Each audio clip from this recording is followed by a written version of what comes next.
राधे राधे दोस्तों। आज हम आपको भाद्रपद मास की पूर्णिमा की व्रत कथा सुनाने जा रहे हैं। हिंदू धर्म में भाद्रपद मास की पूर्णिमा तिथि को अत्यंत पवित्र और महत्वपूर्ण माना गया है। इसी दिन से श्राद्ध पक्ष का आरंभ होता है, जो अश्विनी मास की अमावस्या तक चलता है। इस अवसर पर लोग अपने पितरों का स्मरण करते हैं और श्रद्धा भाव से उन्हें तर्पण अर्पित करते हैं। हालांकि भाद्रपद पूर्णिमा स्वयं पितृपक्ष का भाग नहीं होती, लेकिन इस दिन का विशेष महत्व है। इस तिथि पर व्रत रखा जाता है और भगवान श्री सत्यनारायण की कथा का श्रवण व पूजन किया जाता है। एक बार की बात है, देवऋषि नारद जी लोक भ्रमण पर निकले। उन्होंने देखा कि मृत्यु लोक में जीव अपने अपने पाप कर्मों के कारण तरह तरह के दुख झेल रहे हैं। यह देखकर नारद जी का हृदय द्रवित हो उठा। वीणा बजाते और प्रभु का नाम गाते हुए वे सागर पार कर भगवान श्री हरि के चरणों में जा पहुँचे और बोले, हे नाथ, यदि आप मुझ पर प्रसन्न हैं तो कृपया कर ऐसा उपाय बताइए जिससे मृत्युलोक के प्राणियों का कष्ट दूर हो सके।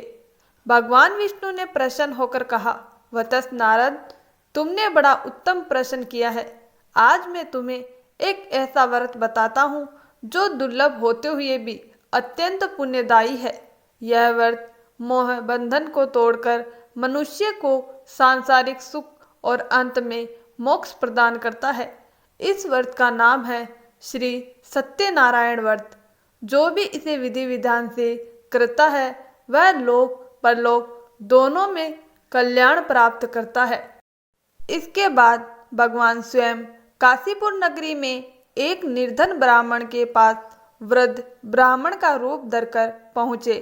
उन्होंने कहा, हे विप्र, श्री सत्यनारायण भगवान की पूजा करने से मनुष्य सभी दुखों से मुक्त हो जाता है।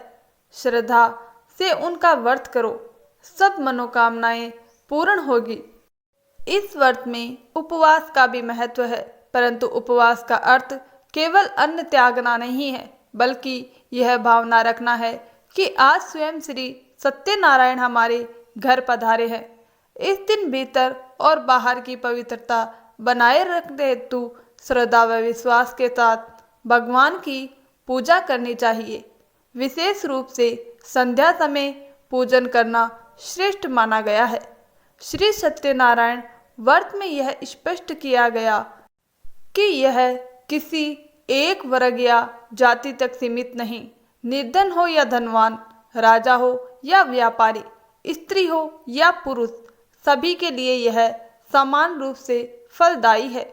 इसीलिए इस कथा में निर्धन ब्राह्मण, गरीब लकड़हारा, राजा उल्का मुख, साधु वैश्य, उसकी पत्नी लीलावती, पुत्री कलावती, राजा तुंगध्वज और गोप गणों की कथाएं सम्मिलित है। कथा का सार यह है कि जिसने भी श्रद्धा व विश्वास से सत्यनारायण व्रत किया, उनके सभी कार्य सफल हुए। गरीब ब्राह्मण और लकड़हारे ने जब सुना कि यह व्रत सौभाग्य, संतान, संपत्ति और सुख देने वाला है, तो उन्होंने तुरंत श्रद्धा से इसे किया और सुख समृद्धि पाकर मोक्ष के अधिकारी हुए। वही साधु वैश्य ने भी जब राजा उल्कामुख से इस व्रत का महत्व सुना तो उसने श्रद्धा तो दिखाई पर पूर्ण विश्वास नहीं किया। वह कहने लगा, जब संतान होगी तब यह व्रत करूँगा। समय बीता और उसके घर पुत्री का जन्म हुआ। पत्नी लीलावती ने व्रत की याद दिलाई तो उसने कहा, कन्या के विवाह पर करूँगा। कन्या का विवाह भी हो गया, लेकिन उसने व्रत नहीं किया। एक दिन वह दामाद को लेकर व्यापार हेतु गया, जहाँ उस पर चोरी का आरोप लगा और दोनों कारागार में डाल दिए गए। इधर घर में भी चोरी हो गई। लीलावती और कलावती भिक्षा पर निर्भर हो गए। एक दिन कलावती ने किसी के घर सत्यनारायण पूजा होते देखी और अपनी माँ को बताया। अगले दिन माँ बेटी ने श्रद्धा से पूजन किया और भगवान से प्रार्थना की। भगवान प्रसन्न हुए और राजा को स्वप्न में आदेश दिया कि बंदियों को मुक्त करो। राजा ने वेश्ये और उसके दामाद को सम्मान व धन के साथ विदा किया।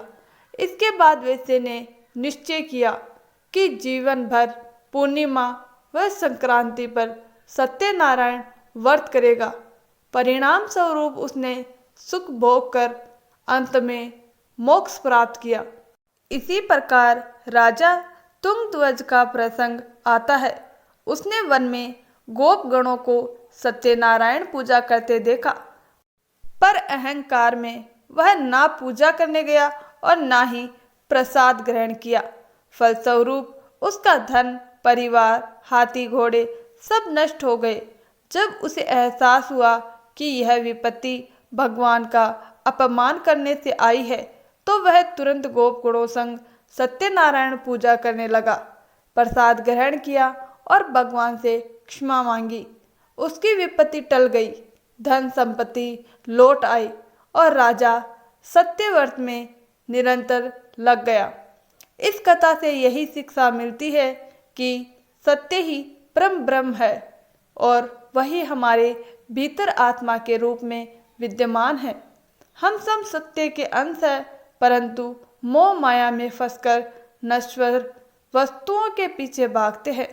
जब हम इस अज्ञान को त्याग कर सत्य को स्वीकार करते हैं और प्रभु की भक्ति करते हैं, तभी मानव जीवन का वास्तविक उद्देश्य पूरा होता है। यही सत्यनारायण व्रत और कथा का सार है। दोस्तों, आपको ये पूर्णिमा की कथा कैसी लगी हमें कमेंट करके ज़रूर बताएं। कहानी अच्छी लगी हो तो वीडियो को लाइक, शेयर और चैनल को सब्सक्राइब जरूर करें। धन्यवाद दोस्तों।